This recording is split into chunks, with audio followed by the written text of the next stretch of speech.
कई बार ऐसा होता है कि लोग मुझसे पूछ लेते हैं कि तू लड़कों की तरह क्यों रहती है, तेरे बाल छोटे क्यों हैं, तेरी चाल ऐसी क्यों है, मर्दाना जिसे कहते हैं। एक 12 साल का बच्चा क्या जानता है कि लड़के की तरह होना क्या होता है। एक 12 साल का बच्चा क्या जानता है कि स्कर्ट में उसे अंदर से अच्छा फील नहीं हो रहा। फिर फाइनली उनको बताया कि मेरे साथ ये हो रहा है, मुझे तकलीफ हो रही है, मुझे परेशानी हो रही है, मैं सांस नहीं ले पाती, मैं काम नहीं कर पाती, शायद जिया नहीं जा रहा।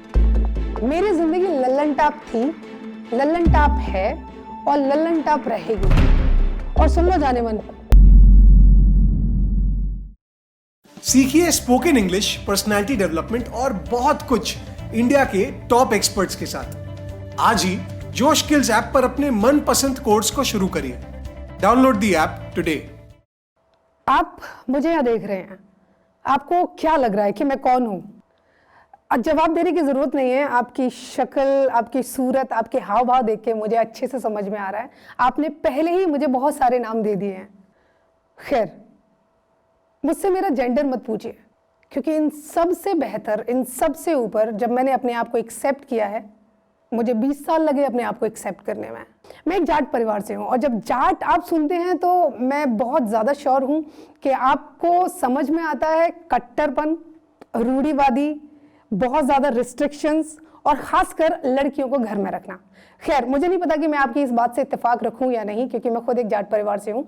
वहाँ ऐसा था, लेकिन हाँ, जो समाज के थोपे गए दायरे और ढर्रे होते हैं ना, शायद उसी में शामिल मेरा परिवार भी था। समाज क्या कहेगा, लोग क्या कहेंगे, आपकी लड़की ऐसे बोलती है, आपकी लड़की ऐसे रहती है, ऐसे कपड़े पहनती है, ये सारी चीज़ें बहुत दिल और दिमाग पे असर कर रही थी। लेकिन मुझे अपनी रूह के मुताबिक अपने शरीर को ढालना था। 20 साल जब मैं कहती हूँ कि मुझे अपने आप को जानने में 20 साल लगे, तो उसके पीछे बहुत बड़ी कहानी है और वो कहानी एक छोटी सी रील में बयान नहीं की जा सकती। आप ये समझिए ना, हम सब एक स्टडी करते हैं जिंदगी भर, यूनिवर्सिटीज़ में, कॉलेज में, इंस्टीट्यूट्स में, ट्यूशन्स में या फिर होम ट्यूशन्स में। मैंने और मेरी तरह हज़ारों लोगों ने 2 स्टडी किया। एक आप ही की तरह इंस्टीट्यूट में, जिसके कागजात या आप कहें दस्तावेज मुझे मिले हैं, डिग्री, डिप्लोमा, मार्कशीट्स, रिजल्ट्स। दूसरी पढ़ाई खुद को पहचानने की, और यकीन मानिए ये पढ़ाई बहुत लंबी चली। इसमें मैं कई बार फेल हुई, कई बार, लेकिन पास होने का जो दिन था ना, वो बहुत कम आया। और कई बार उस पास होने को मैंने नकार दिया, क्योंकि मुझे संभालने वाला कोई नहीं था, कोई मुझे मैं की तरह गले लगाने वाला नहीं था। मैं शुरुआत करूं अपने आप को जानने और पहचानने से, तो अक्सर लोग कहते हैं कि आज भी कई बार ऐसा होता है कि लोग मुझसे पूछ लेते हैं कि तू लड़कों की तरह क्यों रहती है, तेरे बाल छोटे क्यों हैं, तेरी चाल ऐसी क्यों है, मर्दाना जिसे कहते हैं। एक मिनट, मुझे इससे कोफ्त है, बेहद कोफ्त है। ये लड़कों की तरह क्या होता है, ये लड़कियों की तरह क्या होता है? कभी इसकी स्टडी कहीं कराई जाती है, किसी कोर्स में, किसी किताब में, किसी यूनिवर्सिटी में? ये हम ही हैं जो हम बताते हैं कि ये लड़के की तरह होता है और ये लड़के की तरह होता है। दोस्त, मैं लड़के की तरह नहीं रहती, मैं अपनी तरह रहती हूँ। आप खुद सोचिए, मुझे अच्छे से वो दिन याद है, मेरे भाई का बर्थडे होता था। लड़के का बर्थडे बहुत अच्छे से सेलिब्रेट किया जाता था। मैं अपने परिवार और अपने समाज की बात कर रही हूँ, जहाँ से मैं ताल्लुक़ रखती हूँ। मेरे भाई का बर्थडे होता था, अच्छे से पार्टी होती थी, लोगों को बुलाया जाता था, कम से कम 20 से 30 परिवारों का खाना होता था, हम अच्छे अच्छे कपड़े पहनते थे, खुशी मनाते थे, सेलिब्रेट करते थे। कभी इस बात से मुझे खौफ नहीं रही। लेकिन हाँ, जब भाई का बर्थडे होता था ना, तो उसके लिए शर्ट और पैंट 2 नए जोड़ी सिल के आते थे। और लड़कियों के लिए, हम 3 बहनें हैं, 1 भाई है, और लड़कियों के लिए या तो फ्रॉक आती थी, या स्कर्ट आती थी, या सलवार सूट आते थे। मुझे अच्छे से याद है, ये इंसिडेंट है तब शायद मैं 10 से 12 साल की रही होंगी। और इसमें कुछ मेरी माँ ने भी मुझे बताया जब मैंने उनसे खुल के पूछा। तो जो मुझे याद है वो ये कि मैं हमेशा अपनी माँ से जिद करती थी कि मुझे ये कपड़े नहीं पहनने, मुझे ये कपड़े पहनने हैं जो भाई के लिए आए हैं, शर्ट और पैंट। आप खुद सोचिए कि मुझे आप बोलते हैं कि मैं लड़के की तरह क्यों रहती हूँ। एक 12 साल का बच्चा क्या जानता है कि लड़के की तरह होना क्या होता है? एक 12 साल का बच्चा क्या जानता है कि स्कर्ट में उसे अंदर से अच्छा फील नहीं हो रहा? एक 12 साल का बच्चा क्या जानता है कि उसे पैंट पहनना है, बेल्ट लगानी है, शर्ट पहननी है और कॉलर खड़ा रखना है? क्या मुझे 12 साल में ये समझ थी कि मैं लड़के की तरह बनने की कोशिश कर रही हूँ, जो आप मुझ पे थोपते हैं, जो मेरा समाज मुझ पे थोपता है? नहीं। जैसे कि मैंने कहा कि मैं जब रात होती थी तो अलमारी से भाई की शर्ट निकाल के पहन लेती थी। एक बार ऐसा ही हुआ, बाहर बच्चे घूम रहे थे और भाई की नई शर्ट आई थी, तो भाई ने वो पहन के देखी। मैं उसे दूर से देख रही थी, उस वक्त कह नहीं सकती थी क्योंकि मुझे पता है कि डांट पड़ेगी। तो भाई के जाने के बाद मैंने चुपचाप वो शर्ट निकाल के पहन ली, एंड वो फील अलग होता है, राइट? मतलब अब शायद मैं शब्दों में उसको बयां कर सकूं, उस वक्त हमारे पास शब्द नहीं होते थे, लेकिन फील तो मैं, I can feel it now. तो जब मैंने वो शर्ट पहनी तो मुझे बहुत अच्छा लग रहा था। धीरे धीरे उसके बटन लगाए, कॉलर को ऐसे किया और भाई की जीन्स पहन ली, और अपने आप में इतराने वाला जो चीज़ होती है कि हाँ ये अब मेरी मनपसंद चीज़ है जो मुझे मिल गई। माँ आई, माँ ने देख लिया कि मैंने शर्ट पहनी हुई है, और मैं उस वक्त शायद 10, 11, 12 साल की रही होंगी, 11 साल की। माँ आई, माँ ने देखा कि मैंने शर्ट पहनी हुई है, माँ ने वो शर्ट उतार दी, मुझे डांटा, मारा नहीं, मुझे डांटा, बहुत सुनाया, और उसी वक्त वो शर्ट मेरे सामने कैंची से फाड़ दी। और फाड़ते फाड़ते वो कुछ बुदबुदा रही थी, शर्म नहीं आती है, लड़की है, कितनी बार कहा है शर्ट मत पहना कर, और भाई की शर्ट है, और तेरे पास तेरे कपड़े हैं, स्कर्ट है और फ्रॉक है, सलवार सूट है, वो पहना कर, ये सब बोलती जा रही थी। मैं उनको देख रही थी, तो उस वक्त देखना ही सिर्फ एक ऑप्शन था, आवाज उठा नहीं सकती थी क्योंकि उस वक्त ये सब समझ में आता नहीं था। विरोध करना भी बहुत बड़ी चीज होती थी, क्योंकि बच्चे होते हैं, उनको जो सिखाया जाता है वो उसी में पनपने लगते हैं। लेकिन कुछ बच्चे ऐसे भी होते हैं जो वो अपनी रूह को नहीं छोड़ते। मैं ये सब देख रही थी लेकिन उनको कुछ भी नहीं बोल पाई, और इस हादसे ने मेरे दिल और दिमाग पर इतना असर किया कि मैंने कभी ये कोशिश नहीं की कि मैं फिर से भाई की शर्ट पहनूं। बस उसे अलमारी में देख के उसे टच करती थी, उसे ऐसे हटा के या निकाल के ऐसे ऐसे लगा लेती थी। ये चीजें ऐसी होती हैं जब बहुत वक्त तक आपके दिल पे, आपके दिमाग पे असर करते हैं। जिंदगी की जद्दोजहद में एक दिन मैंने फाइनली डिसाइड किया कि अब मुझे माँ से बात करनी है, मुझे बताना है। तो एक दिन शायद वो दिन इसी के लिए मुकर्रर हुआ हो।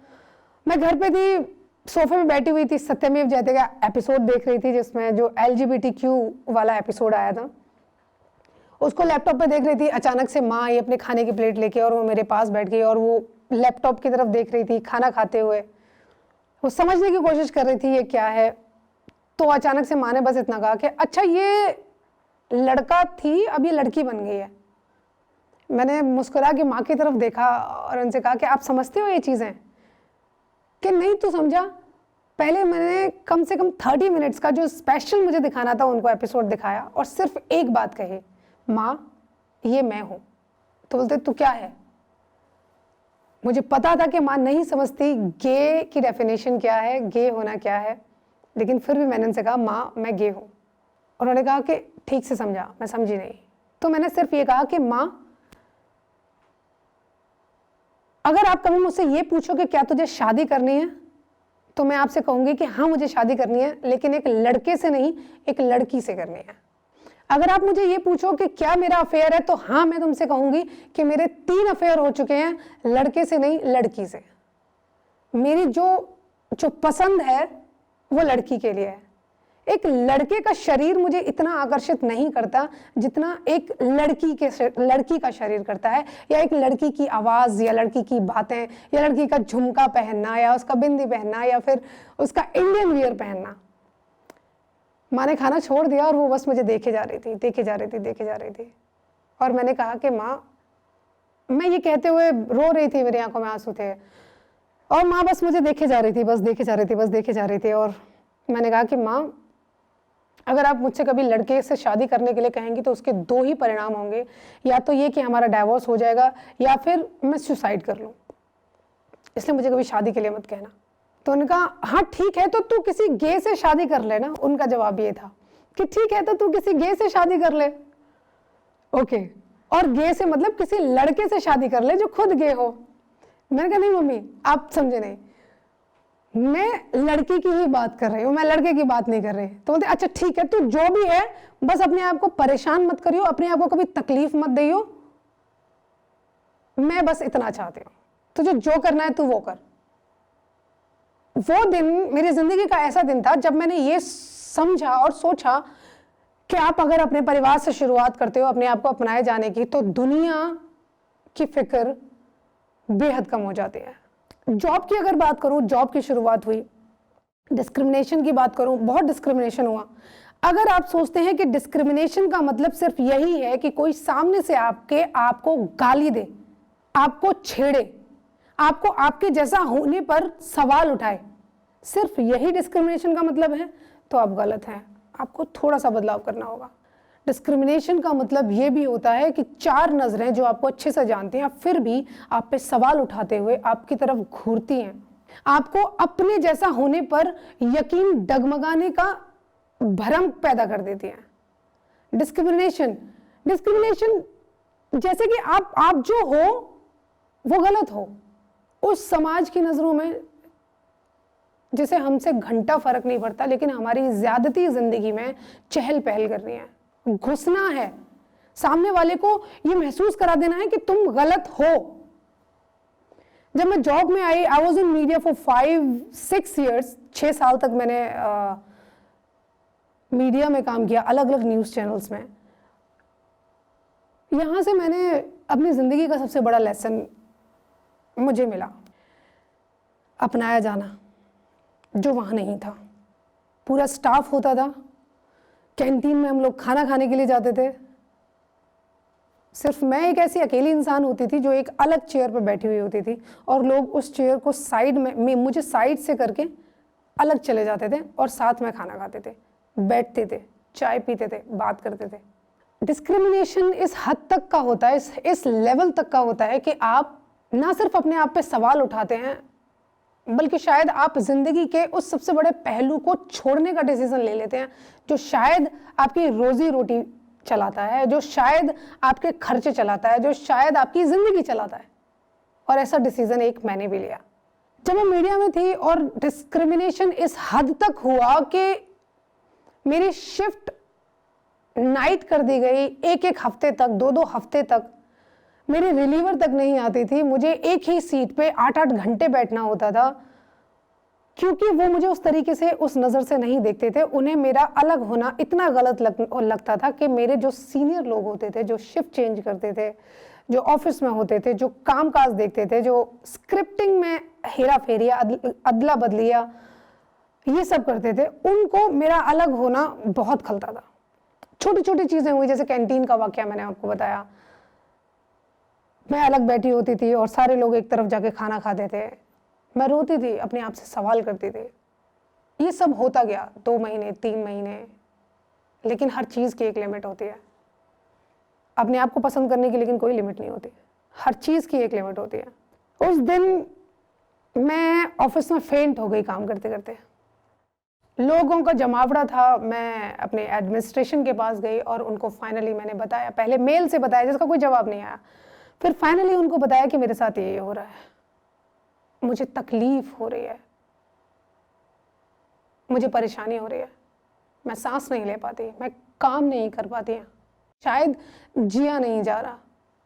मैं कैसे 1 घंटे का सफ़र तय करके अपने घर से अपने ऑफिस तक आऊं, ये जानते हुए भी कि मेरे साथ वहाँ क्या होगा, ये जानते हुए भी कि जो लोग मुझे जानते हैं मगर समझते नहीं, लेकिन तिरस्कार की नज़रों से मुझे देख रहे हैं, ये जानते हुए 8 घंटे 9 घंटे एक ही जगह मेरे लिए बिताना कैसे मुमकिन होगा, ये सब मैंने कहा। और उनकी तरफ से मुझे बस एक ही जवाब आया, ये आपकी पर्सनल प्रॉब्लम है, ऑफिशियल कोई प्रॉब्लम हो तो हमारे पास आइएगा।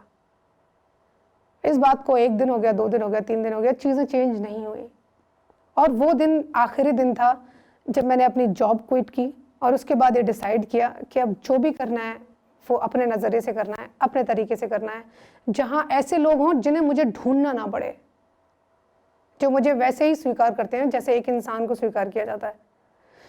उसके बाद मेरी जर्नी कुछ ऐसे शुरू हुई कि मैंने फोटोग्राफी शुरू की। फोटोग्राफी का शौक हमेशा से था, मोबाइल फोटोग्राफी करती थी। तो इसमें सबसे बड़ा टर्निंग पॉइंट आया जब एम्स्टर्डम के वर्ल्ड ट्रेड सेंटर से मुझे एक मेल आया, और जैसे कि सोशल मीडिया पे अपनी प्रोफाइल वगैरह आप डालते हैं, तो किसी एक दोस्त ने अप्रोच किया किसी कंपटीशन के लिए।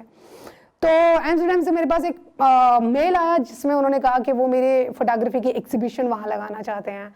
एंड उस वक्त DSLR की पिक्स मेरे पास इतनी नहीं थी, तो मुझे सच कहूँ तो वो मुझे बहुत फेक लगा, क्योंकि ये कैसे मुमकिन हो सकता है, आपकी एक एग्जीबिशन तक दिल्ली में नहीं लगी है और सीधे एम्स्टर्डम से आपको कॉल आया कि वो अपने यहाँ आपकी एग्जीबिशन लगाना चाहते हैं। तो मैंने वो इग्नोर किया।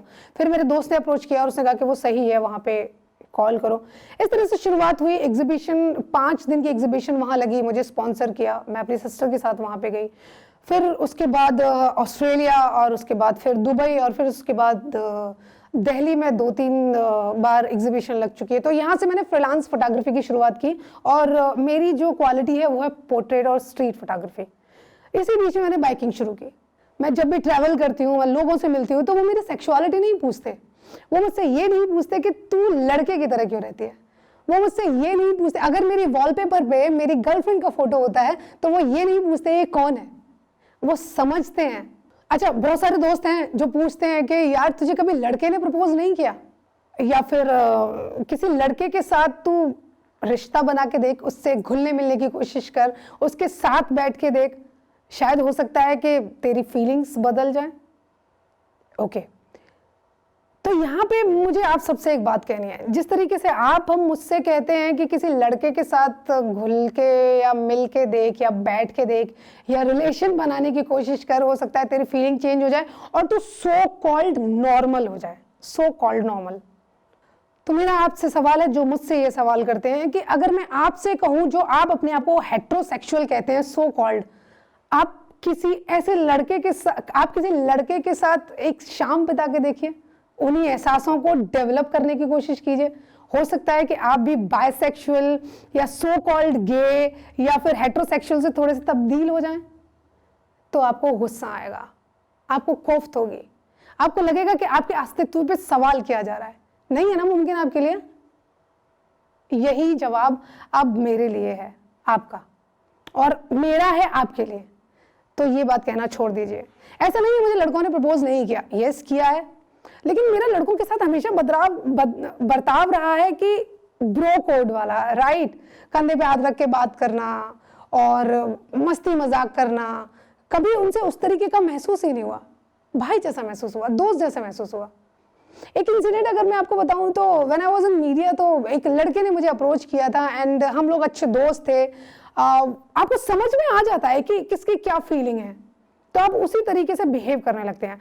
तो मुझे धीरे धीरे करके समझ में आ रहा था कि शायद वो थोड़ा सा इन्वॉल्व हो रहा है और शायद थोड़ी सी उसकी लैकिंग है मेरे लिए, उस नज़रिए से, जो मेरे लिए बड़ी ही मुश्किल बात थी, नामुमकिन बात थी। तो एक दिन हुआ कि वो शिफ्ट खत्म होने के बाद हम घर जा रहे थे और उसने मुझे घर ड्रॉप करने के लिए ऑफर किया and I was okay with that. क्यों नहीं होंगी, दोस्त है मेरा। और हम लोग दोनों कार में बैठे हुए थे and he was driving and he started talking like के अच्छा डिम्पल, मुझे कुछ कहना है तुझसे, मुझे कुछ बात करनी है यार, तू शादी के बारे में नहीं सोचती क्या? मैंने कहा अरे यार शादी वादी के बारे में कौन सोचता है, और अभी तो बहुत ज़िंदगी पड़ी है, उम्र पड़ी है। तो बोलते कि यार अच्छा मुझे तुझसे ये कहना है कि मैं तुझे पसंद करता हूँ। आई वाज लाइक हाँ मैं भी तुझे पसंद करती हूँ यार, दोस्त है तू, मेरा जान है। तो बोलता है नहीं नहीं तू समझी नहीं, मैं तुझे उस तरीके से पसंद करता हूँ। मैंने कहा सुन, तू भाई है मेरा, सही कहूँ तो भाई मेरा इसलिए कि तू मेरे लिए भाभी ढूंढना, लड़की नहीं कोई यार, मेरी फीलिंग इस तरीके की नहीं है।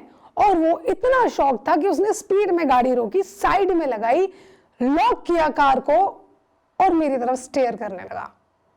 एंड ही वाज लाइक तुझे पता है तू क्या कह रही है? मैंने कहा हाँ वही जो सच है और वही जो सबको समझ जाना चाहिए, और अगर तेरे अंदर ये सब आ रहा है तो ये मेरा फर्ज बनता है कि मैं अपने दोस्त को ना खोऊं और उसको बताऊं कि सच क्या है, इससे पहले कि अगर तू मुझे ना बोले और ये फीलिंग्स और ज्यादा बढ़ जाएं। तो बोलती प्लीज ऐसा मत कर, ये गलत है, तू नहीं समझती, दुनिया को अगर पता चलेगा तो तुझे अलग तरीके से बिहेव करेंगे। मैंने कहा वो तो हो रहा है, और अगर दुनिया को नहीं पता चलेगा तो ये मेरे साथ ज्यादती होगी। अगर कोई मुझसे पूछता है तो मैं हमेशा उसके लिए तैयार रहती हूँ कि मुझे क्या कहना है। तो मैं तेरे साथ टू बी वेरी ऑनेस्ट, मैं जो हूँ वो मैंने तुझे आज बता दिया, क्योंकि शायद यही सही टाइम था तुझे बताने का। मैं लड़कियों में इंटरेस्ट रखती हूँ, मेरा जो झुकाव है वो लड़कियों की तरफ है। तो अगर तू मेरा दोस्त है, मेरा भाई है तो ठीक है, अदरवाइज चॉइस इज योर्स। खैर उसके बाद मैंने अपने दोस्त को खो दिया था और अगर आज मैं यहाँ जोश टॉक के प्लेटफॉर्म पे हूं तो वो भी इसलिए कि मुझे सुनने वाले कान मेरे पास हैं। आप अगर यहां बैठे हैं, आप अगर मुझे सुन रहे हैं, तो उसका मतलब यह कि शायद आप बदलाव को समझते हैं, शायद आप अपनाया जाना समझते हैं, शायद आप ये समझते हैं कि जिन चीजों की समझ हमें नहीं है वो हमें इस प्लेटफॉर्म से मिलेगी। मैं अगर एलजीबीटी कम्युनिटी की बात करूं तो कम आउट का जो इश्यू है ना वो बहुत बड़ा है। बहुत लोग इस टेंशन में रहते हैं कि मैं कम आउट कैसे करूं, मैं बाहर कैसे निकलूं, मैं लोगों को बताऊं कैसे, मैं दुनिया के सामने कैसे आऊं, जो मैं हूं वैसे बन के। कभी भी जल्दबाजी मत कीजिए। अगर आप शाय हैं, आपको लोगों से बात करने में झिझक होती है, आपको लगता है कि आप अकेले हैं, कोई नहीं है, जल्दबाजी मत कीजिए। टेक टाइम हर चीज के लिए। और उसका सबसे बड़ा पहलू है खुद से मोहब्बत करना। तो अगर मैं कहूं कि दुनिया में कौन है जिसे मुझे थैंक यू कहना है, तो सच कहूं तो शुरुआत मुझे अपने आप से करनी है। मुझे लिखने का बहुत शौक है, आप सबको पता होगा। तो कभी कभी ऐसा होता है कि हालात आपके अनुकूल हों या ना हो, लेकिन जब आप बैठे होते हैं और कलम आपके हाथ में होती है, आजकल तो फ़ोन का ज़माना है, उन पर नोट्स का, कलम तो बहुत पीछे छूट गई है, तो आप एक एक शब्द करके जोड़ते जाते हैं। तो मैंने भी कुछ जोड़ा है और जो मुझे आपको बताना है। तो कुछ इस तरह से है कि मेरी ज़िंदगी लल्लन टाप थी, लल्लन टाप है और लल्लन टाप रहेगी। और सुन लो जाने मन, तुमसे घंटा कुछ ना उखड़ पाएगा। और ये वो जाने मन है जो अपनी नाक बिना ये जाने हमारी जिंदगी में अड़ाते हैं कि उन्हें इस चीज से कोई दिक्कत है या नहीं, ताल्लुक है या नहीं। तो भाई मेरी चाय, मेरी कॉफी, मेरी बुलेट, मेरा स्कूटर, मेरी मर्जी। मेरे बाल सर तक, कंधे तक, घुटने तक या और लंबे, मेरी मर्जी। अगर मेरे बाल छोटे हैं तो आपको कोई हक नहीं बनता कि आप मुझसे कहें कि मैं एक लेस्बियन हूं या गे हूं, बुच हूं या स्ट्रेट हूं। ये मेरी मर्जी।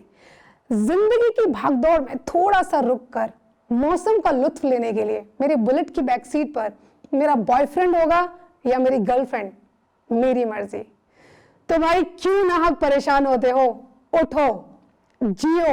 अगर गिर भी जाओ तो कोई दिक्कत नहीं, थोड़ा सा और उठो, चलो, मगर कभी रुको नहीं। एक इंसान को इंसान की तरह गले लगा कर देखो, अच्छा लगता है। Thank you. एक मिनट ठहरिए, वीडियो को बंद मत करिएगा। मैं आपसे कुछ सवाल पूछना चाहता हूं। क्या आप भी अपनी इंग्लिश को इंप्रूव करके अपने करियर और जिंदगी में आगे बढ़ना चाहते हैं? क्या आप भी जानना चाहते हैं कि एक कॉन्फिडेंट और डायनामिक पर्सनैलिटी के क्या सीक्रेट्स होते हैं? क्या आप ये सोचते हैं कि पैसों से पैसे आखिर कैसे कमाया जाए?